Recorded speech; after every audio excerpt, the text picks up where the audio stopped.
Parlons de ton avenir aussi, Habib, c'est important. Il y a beaucoup de supporters du Red Star et d'autres clubs. Bon, je vais le dire. Hein. Ce nombre de supporters marseillais sur le chat qui disent viens l'OM, viens l'OM, viens l'OM. Si Fonseca vient pas, viens l'OM. Beaucoup de spéculation. Je disais parce que c'est vrai qu'il y a t'as le vent en poupe, clairement, depuis la montée et même avant. Nous, on sait ici que tu as été approché aussi par Brest, il n'y a pas si longtemps que ça.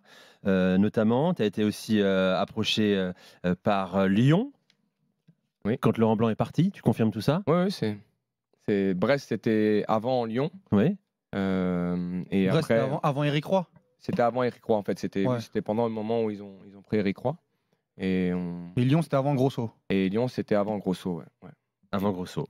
Et puis, un peu partout, on lit que Reims aussi s'intéresserait à toi en cas de départ de Will Steele, que Lens s'intéresse à toi en cas de départ de Franck Hez.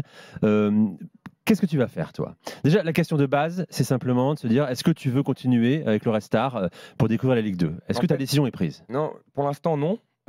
Pour plusieurs raisons. Mais la première raison, c'est que quand on s'est vu avec le président l'année dernière, on s'est dit on va au bout du contrat. Pour deux raisons. C'est que si le club ne montait pas, il n'y avait pas de situation à continuer avec moi parce que l'objectif n'aurait pas été rempli 2 saisons de suite. Même si je pense que l'année dernière, ce n'était pas l'objectif prioritaire, c'était d'amener le club à essayer de monter. Mais malgré tout, il fallait monter cette année. Et on s'était dit, on se verra en fin de saison. Donc je vais voir mon président là, dans quelques heures pour discuter déjà un petit peu du projet futur. Mais ce qui est sûr, c'est que, je l'ai toujours dit, j'ai des ambitions pour entraîner au plus haut niveau. Et forcément, quand on voit les clubs qui m'ont sollicité, c'est aussi un moment où moi, je me pose la question de savoir si ce n'est pas le moment d'aller au plus haut niveau. Ce qui est sûr, c'est que je n'irai pas entraîner un club de Ligue 2 autre que le Red Star. Je n'ai pas d'intérêt à changer de club sur la division de la Ligue 2, puisque je connais mon club, je sais comment il fonctionne. On va discuter surtout du futur projet, quelles sont les ambitions du club, parce que je ne m'en cache pas. J'ai des ambitions et donc je l'ai dit à mon président, donc on va échanger. Et j'ai la liberté aujourd'hui de choisir mon avenir. Donc forcément, je vais écouter le projet du Red Star, mais quand vous êtes ambitieux, vous avez envie d'aller au plus haut niveau. Et donc, je me pose la question aujourd'hui sur mon avenir, mais je n'ai pas la réponse encore. Si je l'avais, je vous l'aurais donné. Mais ce n'est vraiment pas le cas. Il faut que je discute avec mon président, il faut que je discute avec les investisseurs, avec le club, de façon à avoir une vision bien claire de ce que veut faire le Red Star en Ligue 2 et dans les prochaines années pour prendre la meilleure décision pour moi et mon avenir. Walid, et après Jen. Moi, je suis subjectif. Hein. J'aimerais qu'il reste au Red Star, hein, bien évidemment. Évidemment. Mais parce que je pense qu'il est, je ne vais pas dire dans un cocon, mais il est bien au Red Star. Tout à l'heure, il l'a dit.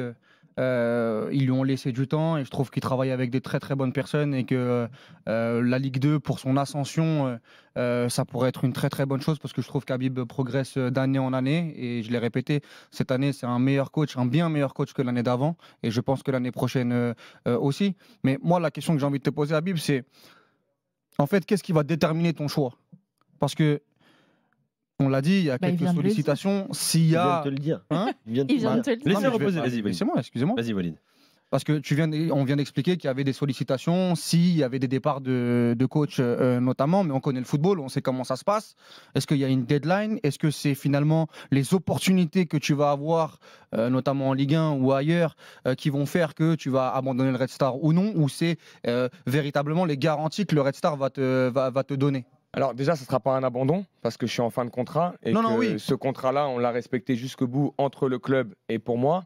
La deuxième chose, c'est, encore une fois, je l'ai dit, c'est que quand tu es ambitieux et quand tu as cette ambition-là en tant que coach, tu veux entraîner au plus haut niveau. Et aujourd'hui, la réalité du plus haut niveau, j'estime que le plus haut niveau est la Ligue 1. Ça ne sera pas en fonction des opportunités parce que je l'ai dit, ma communication sur la deadline, et on l'a vu avec le président, ça sera juste après Versailles. Donc le Versailles, c'est le 3, donc on va communiquer aux alentours du 6-7 mai pour que le club, si au cas où je ne continue pas, puisse s'organiser pour à un moment donné préparer l'avenir et surtout pour qu'on se donne les moyens à un moment donné de discuter pour savoir quel est le projet futur. Moi, c'est ça qui m'intéresse. C'est-à-dire que j'ai toujours dit au Red Star, j'écouterai le projet et ensuite je prendrai ma décision. Le projet aujourd'hui, je vais être très clair avec toi, Walid, je ne le connais pas. Je ne sais pas ce que vont faire les investisseurs dans le futur. Je ne sais pas qu'est-ce qui est prévu. Est-ce qu'aujourd'hui, il y a une politique qui s'inverse et on décide de rajeunir l'effectif, de développer des jeunes joueurs?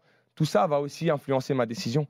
Donc forcément, j'ai besoin d'avoir tous ces éléments-là pour prendre la bonne décision. Et ça marche pour une proposition d'un club de Ligue 1 qui viendrait dans une semaine. Tu as besoin de connaître le projet. Ou toi, Mais ça sera la même chose. une Ligue 1 arrive, Ouais. tu y vas. Mais je vais vous donner un exemple, et je ne vais pas trahir de secret. Quand on a discuté avec Brest, j'ai à un moment donné identifié le fait qu'aller tout seul à ce moment-là à Brest sans y aller avec mes adjoints, c'était quelque chose que je ne voulais pas en tant que jeune entraîneur. Voilà. C'est pas que je ne voulais pas du projet de Brest, c'est que quand on a discuté avec Grégory Lanesi, on s'est dit, il m'a dit, pour l'instant, je préfère que tu viennes tout seul. Et moi, je ne me voyais pas laisser mes adjoints avec lesquels j'avais commencé une aventure, et donc j'ai décidé de rester au Red Star, et j'ai continué mon aventure. Donc, c'est écouter, bien sûr, les projets qui amèneront une attention sur mon profil, mais une fois que j'ai écouté le projet du Red Star.